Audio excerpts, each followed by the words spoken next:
Hi viewers, welcome to my channel. నిన్న upload చేసిన video 4 IP cameras set అయితే చాలా మంచి రెస్పాన్స్ వచ్చిందండి. సో చాలా మంది కాల్ చేసి డీటెయిల్స్ అడిగి కనుక్కుంటున్నారు. ప్లస్ 2 ఆర్డర్స్ అయితే రీసెంట్గా రిసీవ్ అయ్యా. ఆ 2 ఆర్డర్స్ మేము ప్యాక్ చేసి ఇప్పుడు పంపిస్తున్నాము. రేపు మార్నింగ్ షిప్మెంట్ చేస్తాము. ఇప్పుడు ప్యాక్ చేస్తున్నాము.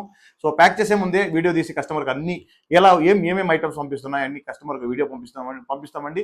అదేవిధంగా కస్టమర్ రిసీవ్ చేసుకున్న తర్వాత కూడా ఒకసారి అన్ప్యాకింగ్ వీడియో చేసి పెట్టుకోవడం చాలా బెటర్ అండి. ఎందుకంటే ట్రాన్స్పోర్ట్లో మిస్ అవ్వచ్చు, ఏదైనా మిస్ అయితే అది మేమే ప్రొవైడ్ చేస్తాము. 2 years వారంటీతో పాటు complete piece to piece replace warranty ఇస్తామండి. విత్ అప్రూవ్డ్ కెమెరాస్ అండి. Branded cameras with branded CP plus ఎన్విఆర్తో వస్తుందండి. మీకు ప్యాకింగ్ ఎలా చేస్తున్నాము ఎలా పంపిస్తాం చూడండి. కెమెరాలన్నీ ప్యాక్ చేస్తున్నామండి. ఇది 4 channel 4 IP cameras combo set అండి. కాంబో సెట్ అన్ని A to Z ఎన్విఆర్ కంప్లీట్గా కావాల్సిన ఐటమ్ అన్ని ప్యాక్ చేస్తున్నాము. ఇది వచ్చి విశాఖపట్నం వెళ్తుందండి. విశాఖపట్నం కోసం మేము ఇది ప్యాక్ చేసి పంపిస్తున్నామండి.